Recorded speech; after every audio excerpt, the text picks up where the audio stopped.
তথাপি সাধ্য করে দেখি সর্বজনে নগরে ভ্রমণ করে শ্রী শচীনন্দন। দেবের দুর্লভ বস্তু দেখে সর্বজন। উঠিলেন প্রভু তন্তু ভাইয়ের দুয়ারে, দেখিয়া সম্ভ্রমে তন্তু ভাই নমস্কারে। প্রভু নগর কীর্তন করতে করতে নগরে ঘুরতে ঘুরতে হঠাৎ কি করেছেন, একজন পাখাটা বন্ধ করে দেন, মানে কমিয়ে দেন, বন্ধ করে দেন পাখাটা।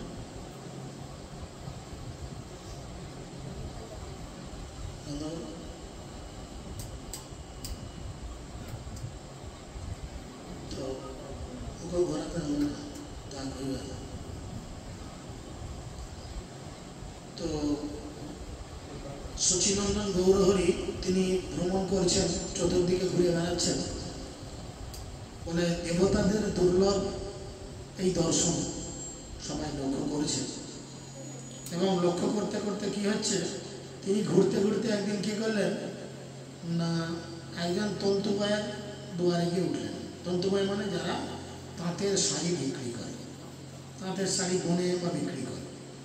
গেল তার বাড়িতে, গিয়ে কি করছেন, তিনি মহাপ্রভু বলছেন যে ভালো বস্ত্র আনো প্রভু বলয়ে বচন, তন্তুবায় বস্ত্র আনিলেন সেইক্ষণ। প্রভু বলে এ বস্ত্রের কি মূল্য লইবা, তন্তুবায় বলে তুমি আপনে যে দিবা। তন্তুবায় বুঝতে পেরেছেন স্বয়ং মহাপ্রভু তিনি ভগবান, তিনি আমার দুয়ারে আজকে তাঁতের শাড়ি কিনতে এসেছেন, তাহলে আমার বড় সৌভাগ্য। শাড়ি একটা ভালো শাড়ি আনতে বলেছে, ভালো শাড়ি নিয়ে এসেছে, আর শাড়িটা হাতে নিয়ে বলছে শাড়িটার দাম কত নেবে। দোকানদার আর খদ্দের, খদ্দের হলো কি দোকানদার বেচা, চিন্তা ভগবান খদ্দের আর দোকানদার হচ্ছে সেই একজন নাবিক ব্যবসাদার। যা দেবেন দেন প্রভু, মূল্য করি বলে প্রভু এবে করি নাই, তাঁতি বলে 10 পক্ষেও দিও যদি মশাই। মহাপ্রভু বলে আমার কাছে টাকা পয়সা কিন্তু কিছু নাই, তো আমি করতে এসেছি টাকা পয়সা নাই, তো টাকা পয়সা আমার কাছে কিছু নাই। তো টাকা পয়সা যখন কিছু নাই, তখন তাঁতি বলছে ঠিক আছে তুমি 10 পক্ষ মানে এক পক্ষ কদিন, এক পক্ষ কদিন 15 দিন, 10 পক্ষ মানে 150 দিন পরে দিন, ঠিক আছে। 150 দিন মানে কয় মাস, 5 মাস, 5 মাস পরে দিও, অসুবিধা কিছু নাই। বস্ত্র লইয়া পর তুমি পরম সন্তোষে, পাছে তুমি করি মরে দিও সমাবেশে। বলো কাপড় নিয়ে তুমি পরো, তুমি আনন্দের সঙ্গে কাপড় পরলেই আমার জীবন ধন্য। বলে তন্তুবাই কি করলো, তার চরণে প্রণাম করলো। তখন মহাপ্রভু কি করলেন না, তন্তুবাই প্রভু প্রতি শুভ দৃষ্টি করি উঠিলেন গিয়া প্রভু গোয়ালার পুরী। তন্তুবাইকে কৃপা করলেন, তার মাথায় আশীর্বাদ করলেন, করে দিয়ে চলে আসলেন। তাহলে আর তার কাপড় ব্যবসার কি দরকার, হ্যাঁ। এরপরে তিনি একজন গোয়ালার বাড়িতে এসে উঠলেন। বসিলেন মহাপ্রভু গোপের দুয়ারে, ব্রাহ্মণ সম্বন্ধে প্রভু পরিহাস করে। প্রভু বলে আরে বেটা দধি দুগ্ধ মানো, আজি তোর ঘরে লইমু মহাদান। গোপবৃন্দ দেখে যেন সাক্ষাৎ মদন, সম্ভ্রমে দিলেন আনি উত্তম আসন। মহাপ্রভু আসলেন, আর এসে ব্রাহ্মণদের তিরস্কার করে তিনি বললেন কি যে সব থেকে ভালো ক্ষীর মাখন দই ননি নিয়ে এসো। মানে গোয়ালারা বাড়িতে বিক্রি করতো, নিয়ে এসো, আজ আমি তোমার বাড়িতে অনেক দাম নিয়ে যাব। মানে ব্রাহ্মণ বাড়িতে আসলেই ভাবে ব্রাহ্মণ এসছে মানে কিছু ঝেড়ে নিয়ে যাবে, বসা দেবে না। আর এসেছিলাম গেছে কিছু ব্রাহ্মণ আছে কিছু কিছু ভাববেন না। গোপবৃন্দ দেখে যেন সাক্ষাৎ মদন, সম্ভ্রমে দিলেন আনি উত্তম আসন। অর্থাৎ গোয়ালাগান মহাপ্রভুকে এই বেশে দর্শন করে তারা মনে মনে ভাবলেন আহা স্বয়ং ভগবান মদন দেব এসেছেন। তিনি সুন্দর একটা আসন পেতে তাকে বসতে দিলেন।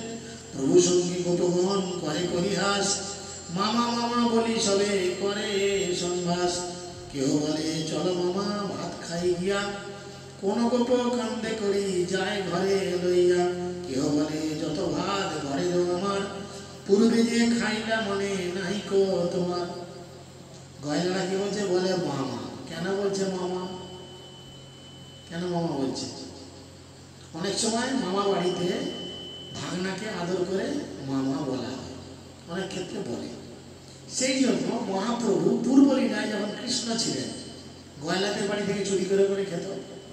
এখন গয়লাটা তাকে বাগে পেয়েছে, কেউ ঘাড়ে করে মহাপ্রভুকে টেনে তুলে নিয়ে গিয়ে বলছে, চলো আমার ঘরে যা ভাত আছে সব তোমার খেতে হবে। তুমি ভুলে গেছো আগে কি করতে, আগে লীলার এই লীলা এখন তো ইপিএল করলে হবে না। এই যে বলছে চলো মামা ভাত খাই গিয়া, কোন গোপ কান্দে করি ঘরে যে নিয়ে যায় ঘরে লইয়া। কেউ বলে যত ভাত ঘরেরও আমার, পূর্বে যে খাই না মনে নাহি তো তোমার। হ্যাঁ, আগের জীবনে তুমি আমার বাড়িতে ঢুকে কত ভাত খেয়েছো তোমার মনে নাই? অ্যাকচুয়ালি এদেরও মনে নাই। এরা সেই লীলাকে স্মরণ করে বলছে যে আগের লীলায় তুমি তো এইভাবে ভাত খেয়েছো, মণি মাখন খেয়েছো, তোমার মনে নেই? তুমি খেয়েছো, তাহলে এই লীলা তো খাও। সরস্বতী সত্য কহে গোপনাহি জানে, হাসে মহাপ্রভু গোপগণের বচনে। সরস্বতী সত্য কয় মানে এখানে সরস্বতী করতে গেল জীবের উপরে নৃত্য করছেন সরস্বতী, গোপগণের জীব দ্বারা সরস্বতী সত্যি কথা বলছেন। অ্যাকচুয়াল মহাপ্রভু যখন লীলা করতেন স্বর্গের সমস্ত দেবদেবীরা সেই লীলা দর্শন করতেন। মহাপ্রভু মর্নিমাকে বেরিয়েছে, নগর কীর্তনে বেরিয়েছে, দেবদেবীরাও আকাশপথে ঘুরে বেড়াচ্ছে মহাপ্রভুকে সারাউন্ডিং করে দেখছেন মহাপ্রভু কি কি লীলা করেন। তাই সরস্বতী কৃপা করে কি করেছেন, ওই গোপগণের মুখ দিয়ে সত্যি কথা বার করে দিয়েছে। আর সেই সত্য শুনে মহাপ্রভু মুচকি মুচকি হাসছে। দুগ্ধ ঘৃত দধিসার সুন্দর নবনী, সন্তোষে প্রভুর সঙ্গ দেয় গোপবাণী।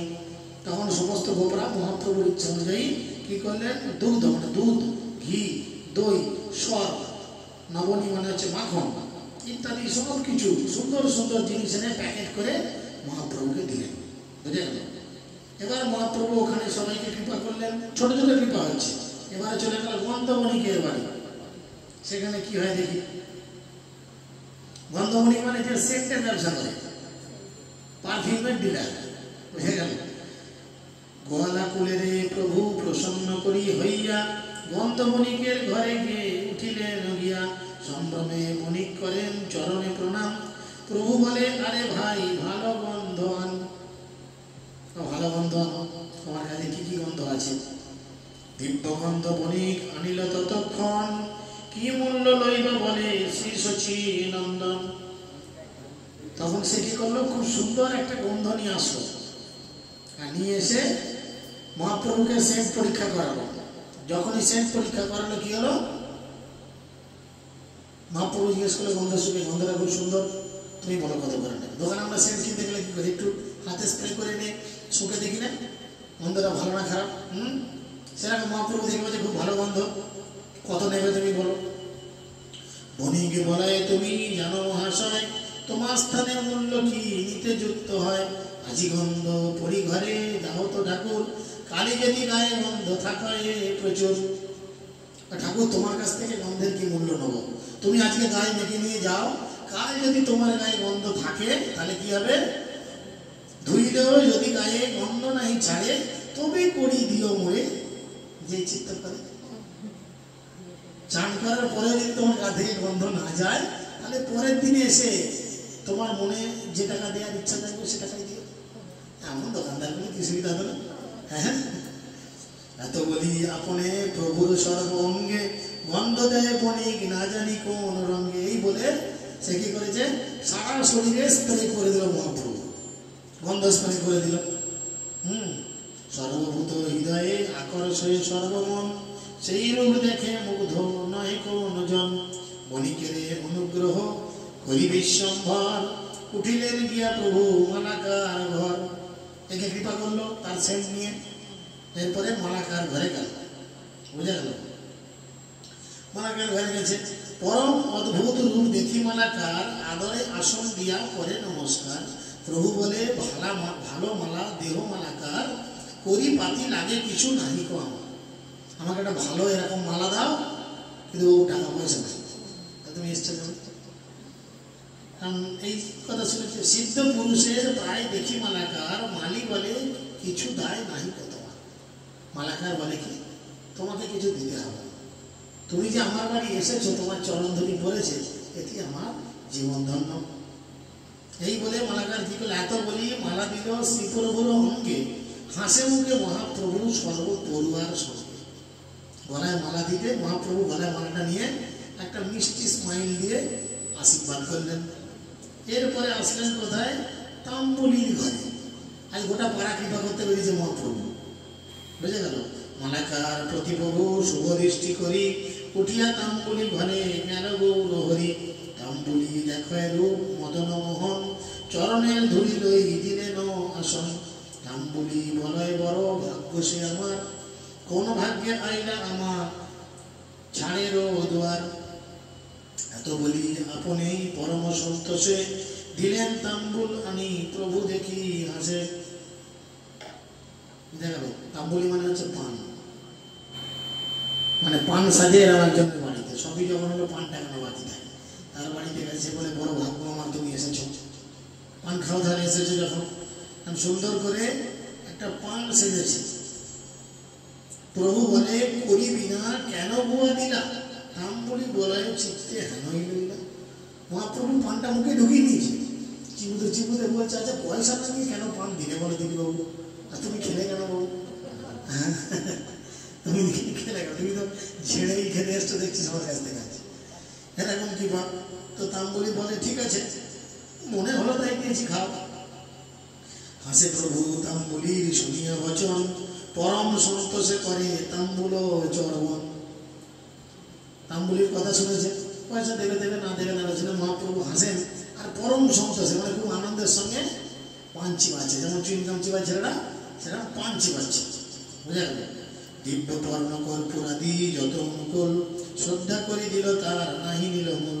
তাম্বুলির অনুগ্রহ করি গৌর রায়, হাসিয়া হাসিয়া সর্ব নগরে বেড়ায়। পান খেয়ে খুব হাসছে। কেন হাসে? ছেলেবেলায় পান খেয়ে ঘন ঘন আয়নার সামনে দাঁড়াতে বেড়ান খুব হাসে। খুব তখন বিয়ে ঘরে গিয়ে তখন তার এসব কি বলে হজমলা ইত্যাদি তখন পান দিত বিয়ে বাড়িতে এসে। পান খেয়ে এসে চিবি আয়নার সামনে দাঁড়িয়ে গিয়ে জিভটা করে দেখতো জিভে এখন কেমন লাল হচ্ছে কি জিভ হচ্ছে, ঠোঁটটা বুলিয়ে দেয়। বারবার ওই পিক ফেলে বাবাকে মাকে জিজ্ঞেস করা হতো, এই দেখো তোমার ঠোঁটটা লাল হয়েছে কিনা। হ্যাঁ, অভিজ্ঞতা আছে না সবাই কম বেশি, ছেলেবেলার মতো। তো এই এখন পান খেয়ে যে ঠোঁট ফোট লাল হয়ে গেছে, খুব হাসছে। যত হাসছে তত খিলখিল করে হ্যাঁ লাল লাল ঠোঁটগুলো বেরোচ্ছে, খুব হেসে হেসে এদিক ওদিক ঘুরে বেড়াচ্ছে। মধুপুরী প্রায় যেন নবদ্বীপপুরী, এক জাতি লক্ষ লক্ষ কহিতে না পারি। প্রভুর বিহার লাগি পূর্বেই বিধাতা, সকল সম্পূর্ণ করি থইলেন তথা। পূর্বে যেন মধুপুরী করিলা ভ্রমণ, সেই লীলা করে এবে শ্রী শচী নন্দন।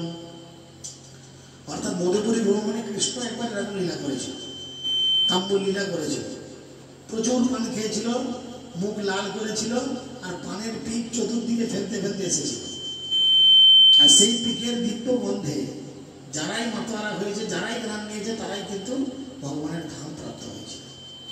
তো সেরকম লীলা তিনি করেছেন। এই করতে করতে এবার শঙ্খ বণিকের বাড়ি এসে উঠেছে মহাপ্রভু। তবে গৌর গেলা শঙ্খ বণিকের ঘরে, দেখিলেন শঙ্খ বণিক সম্ভ্রম নমস্কারে। প্রভু বলে দিব্য শঙ্খ আনো দেখি ভাই, কেমন এবার ওই শঙ্খ কড়িপাতি নাই।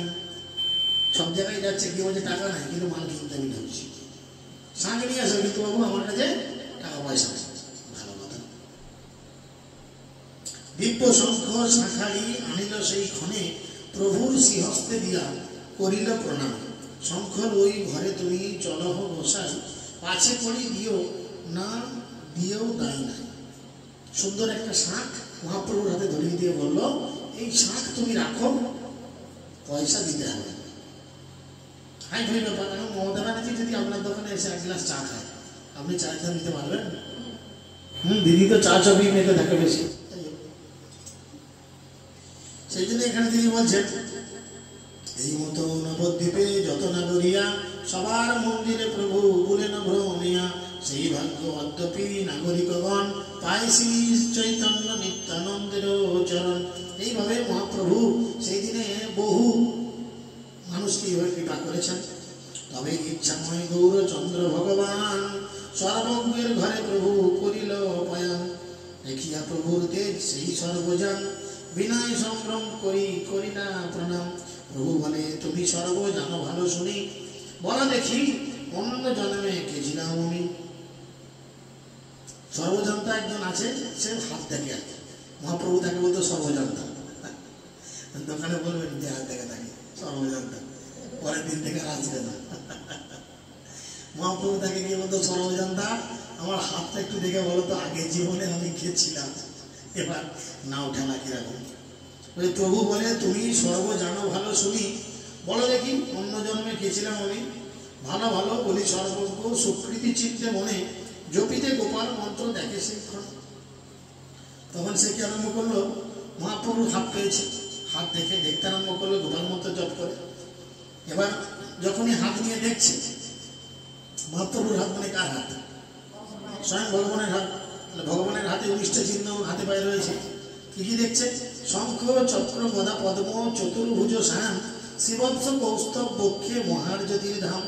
নিশা ভাঙিয়ে প্রভুরে দেখেন বন্দি ঘরে, পিতামাতা দেখে সম্মুখে স্তুতি করে। সেই ক্ষণে পিতা পুত্রে লই কোলে, সেই রাত্রে খুইলেন আনিয়া গোকুলে।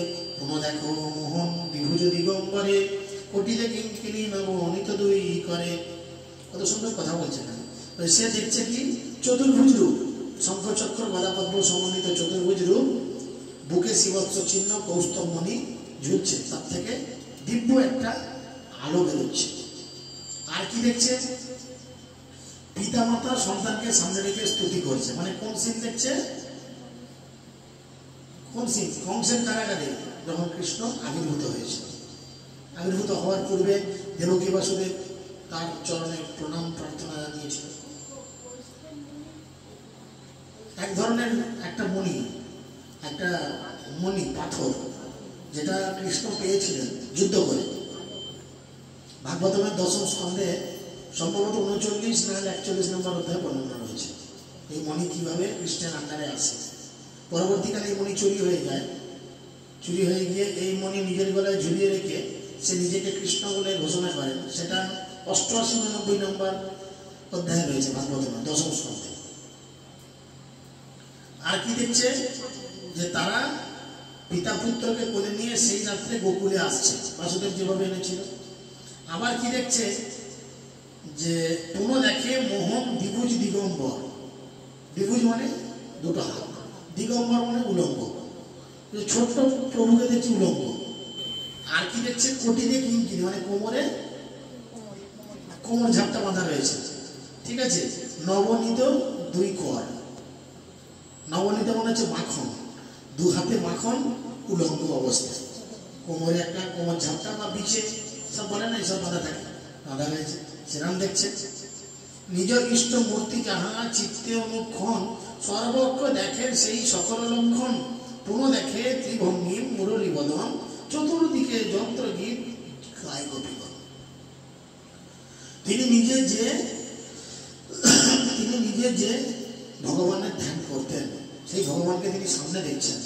আবার দেখছেন গোপীগণ বিভিন্ন গান করছেন। তার দেখিয়া অদ্ভুত চক্ষু নীলে সর্বজন, গৌরাঙ্গে চাইলে পুনঃ করে ধ্যান। এদিকে হাতটা দেখছে চোখ বন্ধ করে, এগুলো সিন দেখছে।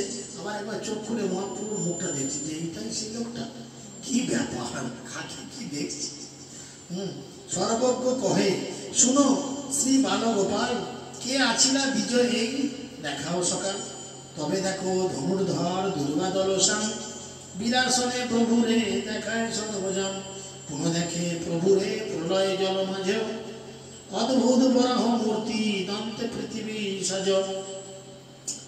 অর্থাৎ তিনি তখন কি দেখলেন?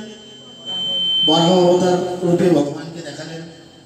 পুনঃ দেখে প্রভুরে নৃসিংহ অবতার, মহা উগ্র রূপ ভক্ত বৎসল অপার। পুনঃ দেখে তাহারে বামন রূপ ধরি, বলিযজ্ঞ ছড়িতে আছেন মায়া করি। পুনঃ দেখে মৎস্য রূপে প্রলয়ের জলে, করিতে আছেন জল ক্রীড়াকুত হলে। সুকৃতি সর্বজন পুনঃ দেখে প্রভুরে, মুক্ত হরধর রূপ শ্রীমুসল করে। পুনঃ দেখে জগন্নাথ মূর্তি সর্বজন, মধ্যে সবে সুভদ্রা দক্ষিণে বলরাম। এই মতো ঈশ্বর তত্ত্ব দেখে সর্বজন, তথাপি না বুঝে কিছু হেন মায়া তা। চিন্তায় সর্বজ্ঞ মানে হইয়া বিস্মিত, হেন বুঝি এ ব্রাহ্মণ মহামন্ত্রবিদ। এত কিছু দেখলো, সমস্ত রূপ দেখলো, দেখার পরে এ কি বুঝলো যে বেটা ব্রাহ্মণ নিশ্চয়ই কোনো তান্ত্রিক ফান্তিক হবে, না উঠে গেল। অথবা দেবতা কোন আসিয়া কৌতুকে পরীক্ষিতে আমার এবার ছলে বিপ্র রূপে, আর তা নাহলে স্বর্গের কোনো দেবতা আমাকে পরীক্ষা করার জন্য ব্রাহ্মণের বেশ ধরে এসে আমাকে কেরামতি দেখাচ্ছে। ভগবান ঠিক এই কথাটাই, এই মাতামোটার আচরণটাই ভগবান গীতায় আমাদের কাছে শিক্ষা দিয়েছে। কি শ্লোক?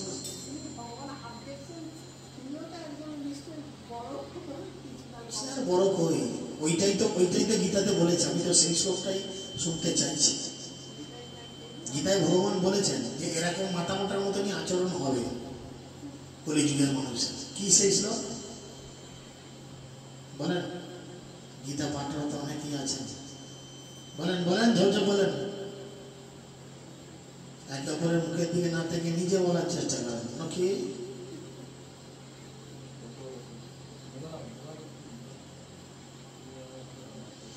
জীবন হইল শেষ, না ভজিলি ঋষিকেশ। বলো দিনে বলেন।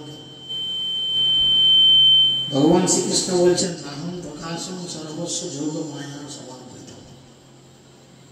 আমি নিজেকে কখনো সরাসরি প্রকাশ করি না, যোগ মায়ার দ্বারা আবৃত করে রাখি। আর মানুষ আমাকে কিছুতেই বিরুদ্ধে পারবে না। দেখুন এ স্বয়ং ভগবানকে সামনে পেল, সব পেল, মাথায় কি পিকুইলার বুদ্ধি এলো, এ বেটা নিশ্চয়ই কোনো টুকটাককারী ব্রাহ্মণ, আর তাহলে স্বর্গের কোনো দেবতা আমাকে ছলনা করতে এসেছে। খুব বেশি জ্ঞান পাপিল, মানে অতিরিক্ত জানা আমার ভালো না। সেই কথাতে একটা বাংলা ভাষা আছে, অতি বড় হয়েও না ঝড়ে পড়ে যাবে, আর অতি ছোট হয়েও না ছাগলে মুড়িয়ে খাবে। মাঝামাঝি জায়গায় আমাদের জন্য ভালো। অমানুষী তেজ দেখি বিপ্রের শরীরে, সর্বজ্ঞ করিয়া কিবা পদার্থে আমারে। এত চিন্তিতে প্রভু বলিয়া হাসিয়া, কি আমি কি দেখো, কেন কিছু না বলা ভাঙিও। মহাপ্রভু তখন তার দিকে জিজ্ঞেস করছে কি দেখলে, কি আমি, কি ব্যাপার, আমাকে কিছু ভেঙে বলছো না, কি ব্যাপার? সর্বজ্ঞ বলয়ে তুমি চলো এখনে, বিকালে কহিম মন্ত্র জপি ভালো আমি। একটু সাইডে ক্যামেরা উঠছে, একটু সাইডে। সর্বজ্ঞ বলয়ে তুমি চলো এখানে, বিকালে কহিম মন্ত্র জপি ভালো মনে। তখন সর্বজ্ঞ পণ্ডিত কি বলছেন যে ঠিক আছে, তোমার চিন্তা করার কিছু নেই, তোমাকে বিকালে আমি জানাবো আমি কে। তাকে কৃপা করলো, করে সেখান থেকে বেরিয়ে মহাপ্রভু গেলেন কোথায়? শ্রীধরের বাড়ি। ব্যাস, ঘুরে ফিরে আবার সেই ঝামেলার জায়গা। ভালো ভালো বলি প্রভু হাসিয়া চলিলাম, তবে প্রিয় শ্রীধরের মন্দিরে আইলাম। শ্রীধরের বহু বড় প্রসন্ন অন্তরে, নানা চলে আইলেন প্রভু তান ঘরে। বাক্য বাক্য পরিহাস শ্রীধরের সঙ্গে, দুই চারি দণ্ড করি চলে প্রভু রঙ্গে। প্রভু দেখি শ্রীধর করিয়া নমস্কার, শ্রদ্ধা করি আসনে দিলেন বসিবার। পরম সুশান্ত শ্রীধরের ব্যবসায়, প্রভু বিহারেন যেন উদ্ধতের প্রায়। প্রভু বলে শ্রীধর তুমি যে অনুক্ষণ, হরি হরি বল তবে কি দুঃখের কারণ। প্রভু কি করলেন? শ্রীধরের বাড়িতে গেলেন, শ্রীধরকে গিয়ে বললেন শ্রীধর সবসময় হরে কৃষ্ণ বলো, তোমার কি দুঃখ, কি অসুবিধা, এরকম করো কেন সবসময়? লক্ষ্মীকান্তে সেবন করিয়া কেন তুমি অন্ন বস্ত্র দুঃখ পাও, কহ দেখি শুনি। লক্ষ্মীকান্তের তুমি সেবা করো। শ্রীহরি তিনি কে? লক্ষ্মীকান্ত। লক্ষ্মী যার কান্ত, লক্ষ্মীকান্ত মানে দাস, লক্ষ্মী যার দাসী, লক্ষ্মী তার দাসী, লক্ষ্মী কার দাসী। চুপ হয়ে কুসুম জেলার সে দাস বলে। লক্ষ্মী হচ্ছে নারায়ণের দাসী। তাহলে তুমি হরিনাম করছো, তুমি হচ্ছে লক্ষ্মীকান্ত। তাহলে তুমি যদি লক্ষ্মীকান্ত হও, তাহলে অন্ন বস্ত্রে কেন দুঃখ পাও? লক্ষ্মীর তো অন্ন বস্ত্রের টান নেই কেন? শ্রীধর বলেন উপবাস কেন করি, ছোট হোক বড় হোক বস্ত্র দেখো বলি। তখন শ্রীধর বলছে কে বলেছে আমি কষ্ট পাই? উপবাস তো করে থাকি না, সারাদিনে পেট ভরে খেতে পাই না, দিনে 3 বার পাই না, একবার একটু হলে তো পাই। ছোট হোক বড় হোক বস্ত্র তো পরি, উলঙ্গ তো ঘুরি না, ছোট কাপড় পরি বড় কাপড় পরি, যা কিছু তো পরি। প্রভু বলে দেখিলাম ঘাঁটি 10 ঠাঁই, ঘরে বলো দেখিয়াছেন ঘর গাছি না। তোমার চালে দেখলাম মাত্র 10 হাতি কিছু বোঝা আছে, বাকি যা তো ফাঁকা। তাহলে এই ঘরে কি করে থাকা যায়? দেখো ওই চণ্ডী বিষহরি পূজিয়া কেনা ঘরে খায় পরে সর্বনাগরিয়া। আই দেখো পাশাপাশি লোককে দেখো, চণ্ডী বিষহরি কালী দুর্গা লক্ষ্মী সব পুজো করে তাদের বাড়িতে কত বাড়াবাড়ি, তারা খাচ্ছে দাচ্ছে, একদম ভিআইপি ব্যাপার। আর তুমি হরিনাম করে ভিখারির মতো হচ্ছে দিন দিন। শ্রীধর বলেন বিপ্র বলিয়া উত্তম, তথাপি সবার কাল না যায় একসঙ্গে। শ্রীধর বলে প্রভু সবার কাল সবসময় এক যায় না। রত্ন ঘরে থাকে রাজ্য দিব্য খায় পরে, পক্ষীগণ থাকে দেখো বৃক্ষের উপরে। ভালো কথা বলো, রত্ন ঘরে থাকে, টাকা পয়সা ঘরে থাকে, ঠিক আছে, রাজা দিব্য খায় পরে, রাজাও সেখানে খায় দায় থাকে। আর পাখিগণকে দেখো কোথায় থাকে? গাছের উপরে। কাল কোনো সবার সমান হয়ে যায়, সবে নিজ কর্ম ভুঞ্জে ঈশ্বরের ইচ্ছায়। সেই পাখি একদিন রাজা হবে, রাজা একদিন পাখি হবে, হচ্ছে কিনা? কাল যে রাজা আর যে ফকির, এরকম একটা কথা আছে, কিছু করেন নাই, সবার সমান যায় না। প্রভু বলে তোমার বিস্তর আছে ধন, তাহা তুমি লুকাইলে করহ ভোজন। শ্রীধরকে কি বলে? শ্রীধর তোমার তো প্রচুর ধন আছে, ধন, তুমি তো অনেক টাকা পয়সার মালিক, ধনের মালিক, হ্যাঁ, সেগুলো কেন তুমি লুকিয়ে রেখেছ? তাহা মুই বিদিত করিব কত দিনে, তবে দেখি তুমি লোক ভান্ডিবা কেমন। শ্রীধর বলেন ঘরে চলহ পণ্ডিত, তোমার আমার দ্বন্দ্ব না হয় উচিত। মহাপ্রভু যে তোমার ধনের খবর আমি সবাইকে বলে দেবো। তখন শ্রীধরকে বলছেন, শ্রীধর তখন বলছেন প্রভু বাড়ি দিয়ে চলুন, রাস্তায় দাঁড়িয়ে এখন তোমার সঙ্গে আমার তর্ক করা উচিত নয়। প্রভু বলে আমি তোমার না ছাড়ি এমনে, কি আমারে দিবা তাহা বলো এইক্ষণে। তোমাকে আমি ছাড়বো না, আমি তোমার বাড়িতে গেলে তুমি আমাকে কি দিবে সেটাকে বলো। আমাদের বন্ধু বান্ধব তোমার সঙ্গে বলি কি খাওয়াবি বল, তোর সঙ্গে যারা হয়ে যাবো কি খাওয়াবি বল, হ্যাঁ, এরকম ব্যাপার আছে। শ্রীধর বলেন আমি খোলা বেচি খাই, ইহাতে কি দেব তাহা বলো তো গোসাই। আমি তো খোলা পাকড় বেচে খাই, তোমাকে আমি কি দেব, আমার কি সামর্থ্য আছে? প্রভু বলে যে তোমার পোতা আছে ধন, প্রভু বলে যে তোমার পোতা ধন আছে, সে থাকুক এখানে, পাইব তাহা পাছে। বলো না, তুমি যে ধন পুঁতে রেখেছো, লুকিয়ে রেখেছো, আমি সেই ধন পেতে চাই। তো মহা ভাষাতে বললাম রে ভাই, এবে কলাম মূলধর দেহ করি ভিনে, দিলে আমি কন্দন না করি তোমার সব।